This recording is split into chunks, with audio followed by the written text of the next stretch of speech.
Bayi yang baru lahir ini sangat istimewa. Dia memiliki sepasang tanduk rusa dan telinga yang besar. Anak laki-laki bernama Gus. Tinggal bersama ayah di hutan lebat. Sejak usia muda, ayahnya mengajarinya berbicara dan belajar huruf. Suatu hari ketika Gus sedang membaca buku, telinga sensitifnya mendengar suara di belakang. Ternyata itu rusa. Anak laki-laki itu menemukan bahwa dia dan ibu rusa memiliki beberapa kesamaan. Saat ragu, ada badai datang. Gus buru-buru berlari ke sisi ayahnya. Ini pertama kalinya dia melihat hujan. Gus sangat senang melihat adegan ini. Kemudian dia bertambah tua. Gus ingin melihat dunia di luar sana. Tapi ayahnya tidak akan membiarkan dia melakukannya. Suatu hari, Gus menemukan jejak kaki rusa lagi. Bocah itu mengikuti jejak kaki ke tepi hutan. Ditemukan di luar hanyalah gurun. Sang ayah bergegas membawa pulang anak itu. Benar-benar tidak bisa bersembunyi lagi. Jadi sang ayah hanya bisa mengatakan yang sebenarnya kepada bocah itu. Ternyata beberapa tahun yang lalu, epidemi telah menutupi seluruh Amerika Serikat. Orang dengan penyakit ini tidak akan berhenti menggoyangkan jarinya. Pada saat yang sama, kemungkinan kematian juga sangat tinggi. Seluruh kota lumpuh. Selain itu, manusia juga bisa melahirkan sejenis setengah manusia setengah hewan. Bayi-bayi ini terlahir dengan ciri-ciri hewan. Demi melindungi Gus, ayah baru menyembunyikan bocah itu jauh di dalam hutan. Tiba-tiba suatu hari, seorang asing masuk ke hutan. Sang ayah segera menggunakan pistol untuk mengusirnya. Tetapi pada saat yang sama Gus juga menjadi sasaran. Sang ayah menyembunyikan Gus di ruang bawah tanah. Dan dia akan keluar untuk berurusan. Sampai hari berikutnya, saat Gus keluar rumah, melihat ayahnya perlahan berjalan ke arahnya. Dia memecahkan penyusup. Tetapi karena itu, dia terluka parah dan meninggal. Sejak itu Gus harus hidup sendiri. Dia belajar cara memperbaiki pipa sendiri. Pelajari cara menggunakan mesin pemotong rumput. Tapi hasilnya tidak seperti yang diharapkan. Bahkan ranting-rantingnya menggertaknya. Gus mengambil lampu. Bakar semua pohon tadi. Tapi dia tidak tahu bahwa asap ini akan membawa bahaya bagi dia. Gus membakar semua itu dan pergi tidur untuk beristirahat. Tapi kebetulan menemukan peta. Ikuti petunjuk di peta. Bocah itu menemukan sebuah kotak yang dikubur ayahnya di tanah. Di dalamnya ada sejumlah uang dan kartu bank. Tapi bocah itu membuang semuanya. Dia menemukan foto ibunya. Bersama dengan makalah propaganda tentang kawasan lindung untuk dibrida. Gus memutuskan untuk pergi ke sana untuk mencari ibunya dulu. Dia menemukan lokasi kawasan lindung di peta. Bocah itu segera mengambil barang bawaannya dan pergi. Ketika dia pergi ke tepi hutan, tiba-tiba menemukan sebatang permen coklat. Bocah itu mengangkat hidungnya untuk mencium. Kemudian kupas dan makan. Dia melihat ke depan dan masih ada sebatang yang sama. Karena lapar, dia berlari ke sana.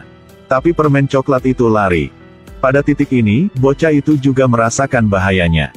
Anak laki-laki dengan tanduk rusa mendeteksi bahaya. Tiba-tiba menghindari panah yang masuk. Gus dengan cepat menemukan tempat untuk bersembunyi. Berada di samping melihatnya. Kemudian menemukan seorang pemburu. Gus hanya ingin melakukan serangan balik. Kemudian ditangkap oleh seseorang di belakang. Keduanya adalah orang yang berspesialisasi dalam menangkap orang-orang dari ras campuran untuk dijual demi uang. Gus berjuang untuk keluar. Pemburu dengan panah mengarah lurus ke arahnya. Tapi tiba-tiba dia dibunuh. Orang lain terkejut dan menghunus pedangnya. Pada saat ini seseorang muncul di belakang Gus. Anak laki-laki itu mendongak. Ada pria kulit hitam memegang pistol. Gus mengambil kesempatan ini untuk melarikan diri. Bocah itu sangat ketakutan sehingga dia berlari untuk bersembunyi di ruang bawah tanah kecil. Pria kulit hitam ini urus dua orang lainnya dan mengejar dia. Ternyata dia juga ada di sini karena tanduk rusanya. Dia mengambil Gus dan membuangnya ke samping. Jangan ke sini. Dia sangat terkejut. Tidak menyangka bocah ini bisa bicara. Karena dia belum pernah bertemu dengan ras campuran yang bisa berbicara sebelumnya. Dia berbalik dan pergi. Meskipun mereka pemburu yang sama. Tapi pria kulit hitam ini memiliki batasnya juga. Dia memperlakukan Gus seperti manusia. Lalu langsung pergi. Tapi setelah memikirkannya sebentar, Gus. Dia mengambil foto ibunya. Ikuti jejak pria kulit hitam untuk mengejarnya. Akhirnya menyusul. Permisi paman. Boleh saya ikut denganmu? Gus mengikuti pria ini sepanjang jalan. Tapi dia tidak sukarela membawanya bersamanya. Akhirnya tidak bisa lepas dari Gus. Setelah bangun, dia menemukan bahwa semua makanan dimakan oleh Gus. Dia sangat marah. Peringatkan Gus untuk tidak mengikutinya lagi. Hanya bisa memberitahunya. Dia mencium bau makanan di tempat yang tidak jauh. Dia berada di tempat yang jauh memegang pistol untuk melindungi. Lalu suruh Gus masuk dan ambil makanan lalu pergi. Saat Gus masuk rumah, melihat kepala rusa tergantung di dinding. Bocah itu melompat dan berlari keluar. Akibatnya, terjebak dalam jebakan dan kemudian digantung. Pada saat ini, seluruh keluarga keluar. Gus mengira mereka adalah pemburu. Jangan sentuh kepalaku. Kalian yang berharap bisa punya itu. Ini bahkan lebih mengejutkan mereka. Untungnya, keluarga ini bukan orang jahat. Dan undang mereka berdua untuk makan malam bersama. Gus menanyakan keberadaan ibunya. Tapi sayangnya mereka tidak tahu apa-apa. Gus dengan cepat berteman dengan putra mereka. Mereka mendengarkan musik dan menari bersama. Pria kulit hitam itu juga mengatakan bahwa habis malam ini langsung pergi. Tetapi saat itu, sekelompok orang telah menemukan keberadaan mereka.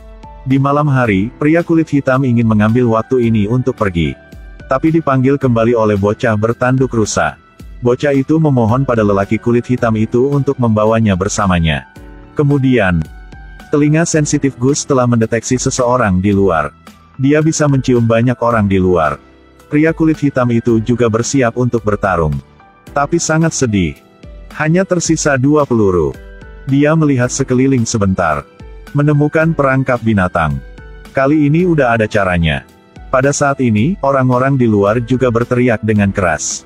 Serahkan saja anak bertanduk rusa itu. Maka mereka tidak akan menyakiti mereka. Tapi anggota keluarga ini menganggap Gus sebagai saudara. Tepat ketika mereka akan menerobos masuk. Kemudian pria kulit hitam itu juga mulai menyerang. Penyusup ini sama sekali bukan lawan orang kulit hitam. Dalam sekejap, itu dibersihkan oleh pria kulit hitam. Ketika Gus merasakan sesuatu yang aneh. Kemudian pintu perlahan terbuka. Seorang pria dengan pistol anestesi memasuki rumah. Mencari Gus kemana-mana. Selanjutnya dia melepaskan tembakan ke kepala rusa di dinding. Gus dengan marah bergegas untuk menyerangnya. Tapi dia tidak keberatan. Ketika pria itu hendak memegang pistol anestesi, dia menembak Gus. Dia tiba-tiba berhenti bergerak. Karena di belakang Gus muncul seekor rusa raksasa. Pada saat itu, orang kulit hitam muncul di belakang orang ini. Satu tembakan untuk menghadapinya.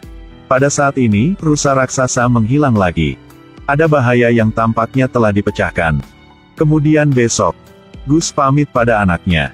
Di bawah perpisahan seluruh keluarga. Anak laki-laki dengan saudara laki-laki kulit hitam, menduduk di kereta gantung dan pergi. Mereka melanjutkan perjalanan untuk menemukan ibu anak itu. Apa yang mereka berdua tidak tahu adalah, ada orang bertopeng yang mengawasi mereka. Ini adalah film fantasi petualangan Amerika yang disebut Sweet Tooth. Berikut, ini adalah episode 1 dan 2. Detail ceritanya sangat ajaib. Jika ada respon yang baik, saya akan meninjau episode yang tersisa. Film hari ini berakhir di sini.